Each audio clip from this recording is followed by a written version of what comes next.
Hello everyone, we will continue our study today. Students, today we will learn economic planning in India. आज हम लोग भारत में आर्थिक नियोजन टॉपिक्स को पढ़ेंगे। ये टॉपिक्स ना केवल कंपटीटिव लेवल के लिए बल्कि आपके एकेडमिक लेवल के लिए भी इम्पॉर्टेंट है। सो स्टूडेंट्स, वीडियो को स्किप ना करें, पूरा वीडियो देखें और अपने नॉलेज को इंक्रीज करें। ओके, मैं आपको बताऊंगा आर्थिक नियोजन का अर्थ क्या है। इसे हम लोग जानेंगे। सबसे पहले कि आर्थिक नियोजन किसे कहते हैं। आर्थिक नियोजन से अभिप्राय राज्य के अभिकरणों द्वारा, इसे आप गौर करें, आर्थिक नियोजन से अभिप्राय क्या है? राज्य के अभिकरणों द्वारा देश की आर्थिक संपदा और सेवाओं की एक निश्चित अवधि हेतु आवश्यकताओं का पूर्वानुमान लगाना है। आप समझ रहे इस बात को? राज्य के जो भी अवकरण है द्वारा देश की आर्थिक संपदा और सेवाओं की एक निश्चित अवधि हेतु आवश्यकताओं का पूर्वानुमान लगाना कि देश को क्या क्या चीज़ों की, सेवाओं की और संपदाओं की जरूरत है। यह सहज स्पष्ट हो जाता है कि आर्थिक नियोजन अपने आप में सामाजिक नियोजन की अवधारणा को ही सन्निहित करता है। क्यों सामाजिक नियोजन की अवधारणा को सन्निहित करता है? क्योंकि इसमें समाज में जो सामाजिक नियोजन है, जिसमें हम लोग मानव जाति आते हैं, इसके साथ साथ मानव जाति किस रिसोर्सेज का प्रयोग करता है, किस संसाधनों का प्रयोग करता है, उसका सामाजिक नियोजन कैसे होगा। वर्तमान में कल्याणकारी राज्य की अवधारणा में आर्थिक नियोजन के पीछे समाज को विकसित करने का लक्ष्य रखा जाता है। आप समझ रहे हैं कल्याणकारी राज्य को कौन अपनाता है? कल्याणकारी राज्य को राज्य अपनाती है। ओके, तो वर्तमान में जो कल्याणकारी राज्य की अवधारणा में आर्थिक नियोजन के पीछे समाज को विकसित करने का लक्ष्य रखा जाता है। ओके, कहा जा सकता है कि आर्थिक और सामाजिक नियोजन के एक साथ चलते हैं और इन पर साथ ही साथ विचार करना चाहिए। यानी आपको अगर नियोजन को कंटिन्यू रखना है तो इसके पीछे यह कहा जाता है कि आपको आर्थिक और सामाजिक नियोजन एक साथ चलते हैं और इन पर साथ ही साथ विचार करना चाहिए। ओके, आर्थिक नियोजन प्रत्येक समाज की आवश्यकता बन चुका है। आज प्रत्येक समाज में, चाहे कहीं भी हो, वहाँ पर आर्थिक नियोजन बहुत जरूरी है। चाहे वह पूंजीवादी देश हो, राष्ट्र हो, अथवा स्वतंत्र अर्थव्यवस्था हो वाले राष्ट्र हो, आर्थिक नियोजन को अपेक्षित महत्व दिया जा रहा है। यानी कोई भी राष्ट्र हो, चाहे वो कैपिटलिस्ट हो, चाहे वो न्यूली कंट्री हो, जो भी देश हो, वहाँ पर आर्थिक नियोजन को अपेक्षित महत्व दिया जा रहा है। ओके, आप समझ रहे हैं? ना केवल सरकार वरन अन्य कई संवैधानिक और संवैधानेतर संस्थाएं इस आर्थिक नियोजन को यथासंभव आधिकारिक उपयोगी बनाए जाने के लिए प्रयासरत हैं। इसमें हमने संविधान में भी चेंजेस लाए हैं, संवैधानिक संस्थाओं में हमने परिवर्तन किए हैं। इसके साथ साथ सरकार भी इस आर्थिक नियोजन के पीछे अपना काम कर रही है। ओके, आर्थिक नियोजन मात्र आर्थिक आवश्यकताओं की पूर्ति नहीं वरन विस्तृत रूप से समाज और राजनीतिक विचारों को लेकर भी चलता है। ये अब आप ये कहेंगे कि आर्थिक नियोजन तो केवल आर्थिक बातें हम करेंगे, नहीं, ऐसा नहीं होता है।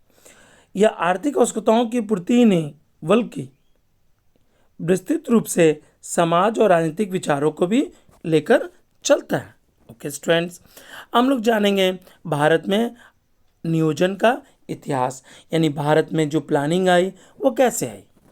भारत में नियोजित आर्थिक विकास का शुभारंभ 1951 में प्रथम पंचवर्षीय योजना के आरंभ होने से हुआ, लेकिन आर्थिक नियोजन के लिए सैद्धांतिक प्रयास स्वतंत्रता प्राप्ति के पूर्व ही आरंभ हो गए थे। इसे भी आप गौर करें, ये बहुत इंपॉर्टेंट है।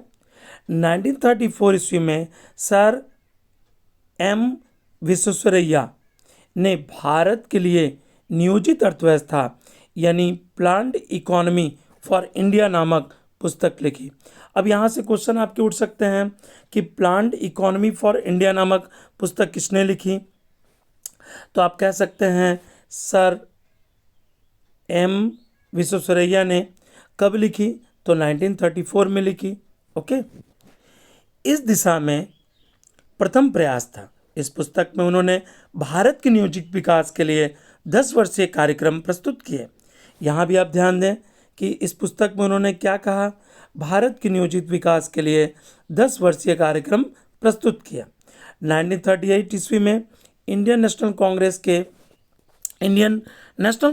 ने पंडित जवाहरलाल नेहरू की अध्यक्षता में एक राष्ट्रीय नियोजन समिति का गठन किया गया। किसकी अध्यक्षता में? पंडित जवाहरलाल नेहरू की अध्यक्षता में। इसे भी आप गौर करें। ओके ओके,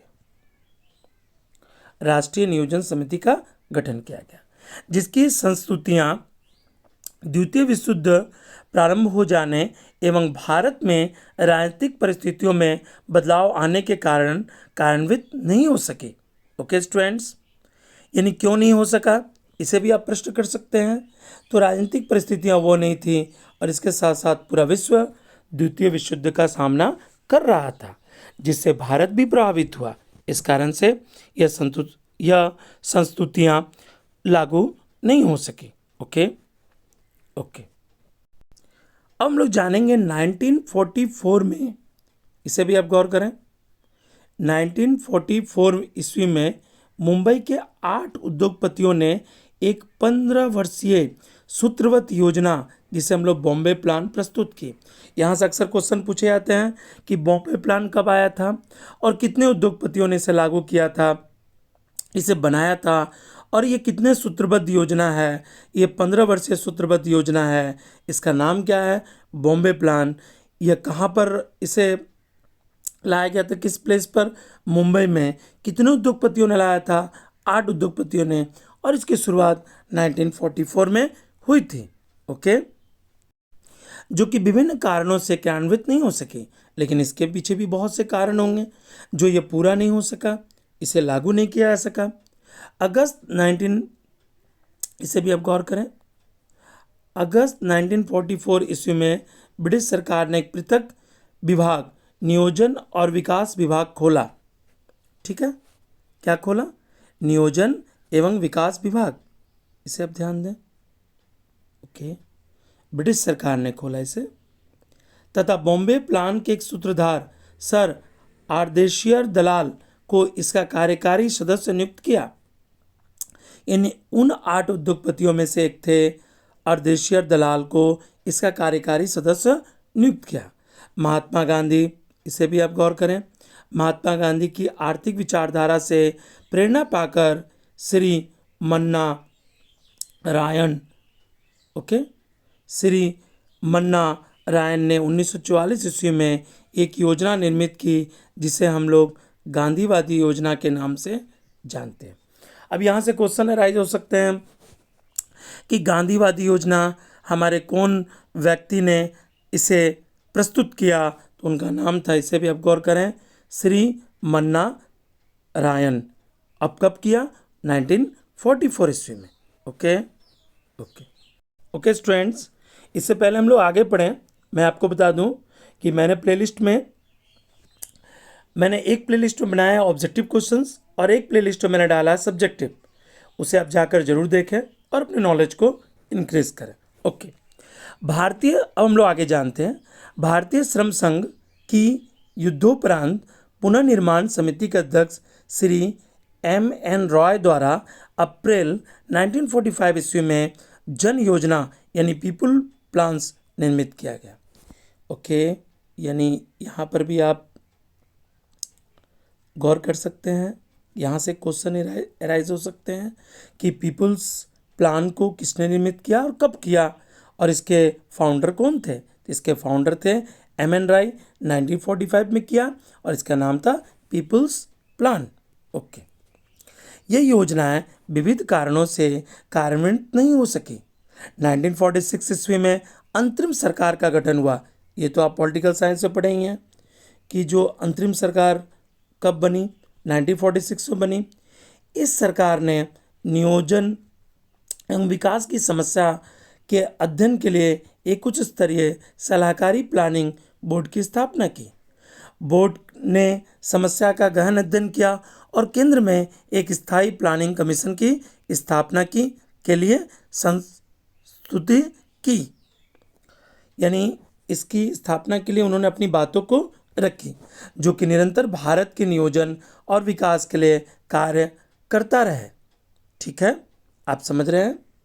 जनवरी 1950 में जयप्रकाश नारायण ने एक योजना, जिसे हम लोग सर्वोदय योजना के नाम से प्रकाशित की। यहाँ से क्वेश्चन अराइज होते हैं, सर्वोदय योजना के जनक कौन थे और यह कब आया था? तो सर्वोदय योजना के जनक जयप्रकाश नारायण थे। ओके, और यह आया था जनवरी 1950 में। ओके, इस योजना के कुछ अंशों को सरकार ने अपनाया, लेकिन पूरी योजना को स्वीकार नहीं किया। अब आप ये प्रश्न करेंगे, कुछ ही अंशों को क्यों अपनाया?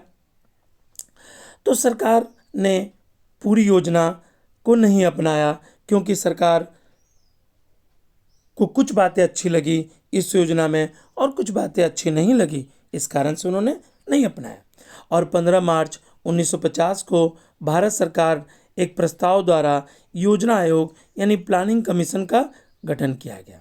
यानी आप योजना आयोग के डेट को जान गए, यानी कब हुआ था इसका स्थापना? 15 मार्च 1950 में। किसका? प्लानिंग कमीशन का। आप समझ रहे हैं? ओके, अभी मैं बता दूं, योजना आयोग के स्थान पर नीति आयोग आ चुका है। मैंने उस पर भी एक वीडियो बनाई है, आप उसे जरूर देखें, नीति आयोग पर। ओके, योजना आयोग द्वारा अब तक 12 पंचवर्षीय योजना, अब तक कितनी पंचवर्षीय योजना? 12 पंचवर्षीय योजना और 7 वार्षिक योजनाएं बनाई जा चुकी हैं। देश में आर्थिक नियोजन की एक प्रमुख विशेषता यह रही है कि संपूर्ण योजना काल में सार्वजनिक क्षेत्र की तुलना में निजी क्षेत्र पर अधिक निवेश किया गया। इसे भी आप गौर करें, अधिक निवेश किया गया निजी क्षेत्र पर सार्वजनिक क्षेत्र की तुलना में। कुल निवेश का लगभग 55% निजी क्षेत्र में और 45% सार्वजनिक क्षेत्र में किया गया। यानी प्राइवेट सेक्टर में 55% और पब्लिक सेक्टर में 45% निवेश किया गया। यहाँ यह भी उल्लेखनीय कि सकल घरेलू उत्पाद यानी जीडीपी, इसे आप ध्यान दें, जीडीपी का लगभग 73% निजी क्षेत्र से और 23% सार्वजनिक क्षेत्र से प्राप्त होता है। ओके, आप समझ रहे हैं। सार्वजनिक क्षेत्र का निवेश मुख्य रूप से अस्थापना क्षेत्र। अब सार्वजनिक क्षेत्र ने किस किस क्षेत्रों में निवेश किया? ऊर्जा, संचार तथा परिवहन। सामाजिक क्षेत्र में आता है शिक्षा, स्वास्थ्य और न्यूनतम आवश्यकता में किया गया है। ओके, हम लोग जानेंगे प्लानिंग कमीशन के बारे में। ओके, प्लानिंग कमीशन के बारे में। योजना आयोग का भारतीय संविधान में कोई उल्लेख नहीं। यहाँ से क्वेश्चन अराइज होते हैं, क्या योजना आयोग का भारतीय संविधान में उल्लेख है? नहीं, इसका कोई उल्लेख नहीं है। अतः इसका गठन परामर्शदात्री और विशेषज्ञ संस्था के रूप में सरकार के एक प्रलेख द्वारा किया गया। यानी सरकार ने एक ड्राफ्टिंग बनाया जिसमें अलग अलग एडवाइजरी कमेटी थे, अलग अलग जाने माने लोग थे, अर्थशास्त्री थे, उसे मिलाकर सरकार ने गठन किया योजना आयोग का। ओके, फलस्वरूप इसके स्वरूप एवं संगठन में सरकार द्वारा समय समय पर परिवर्तन किया जाता रहा। योजना आयोग के प्रथम अध्यक्ष, आपको पता है ना कि जो प्रधानमंत्री होते हैं वही योजना आयोग के अध्यक्ष होते हैं। ओके, तो उस समय के हमारे पहले प्रधानमंत्री थे पंडित जवाहरलाल नेहरू, तो वही पहले अध्यक्ष थे। तो योजना आयोग का प्रथम अध्यक्ष तत्कालीन प्रधानमंत्री जवाहरलाल नेहरू को बनाया गया और 5 पूर्वकालिक सदस्य मनोनीत किए गए। ओके, सदस्य के रूप में समय समय पर इसमें मंत्रियों एवं विद्वानों को मनोनीत किया जाता रहा तथा प्रधानमंत्री इसके अध्यक्ष बने रहे। ओके, इसके सदस्यों एवं उपाध्यक्ष का कोई निश्चित कार्यकाल नहीं है। इसे भी आप गौर करें, किसे? इसके सदस्यों का, ओके, एवं उपाध्यक्ष का कोई निश्चित कार्यकाल नहीं था। सदस्यों के लिए कोई निश्चित योग्यता नहीं है। सरकार की इच्छा से सदस्य नियुक्त होते थे और इसके सदस्यों की संख्या सरकार की इच्छा अनुसार परिवर्तित होती रहती थी। ओके, हम लोग जानेंगे योजना आयोग के कार्य कौन कौन से हैं। यानी योजना आयोग के कार्य को हम लोग ऑब्जर्वेशन करेंगे। योजना आयोग के निम्नलिखित कार्य सौंपे गए हैं। पहला है देश की भौतिक, पूंजीगत और मानवीय संसाधनों का अनुमान लगाना। द्वितीय है राष्ट्रीय संसाधनों के अधिक से अधिक प्रभावी और संतुलित उपयोग के लिए योजना तैयार करना। ओके, आप समझ रहे हैं। हम लोग तीसरे पॉइंट को जानेंगे। ये क्या कह रहा है? योजना के विभिन्न चरणों का निर्धारण करना एवं प्राथमिकता के आधार पर संसाधनों का आवंटन करने का प्रस्ताव करना। ओके, हम लोग फोर्थ नंबर पॉइंट को जानेंगे।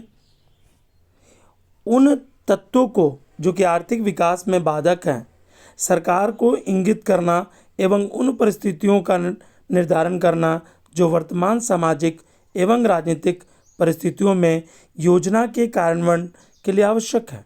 ओके, हम लोग 5 नंबर पॉइंट को जानेंगे। योजना के प्रत्येक चरण के क्रियान्वयन के लिए, इसे भी आप गौर करें, योजना के प्रत्येक चरण के क्रियान्वयन के फलस्वरूप प्राप्त सफलता की समय समय पर समीक्षा करना और तथा सुधारात्मक सुझाव भी देना। 6 नंबर पॉइंट हम लोग जानेंगे।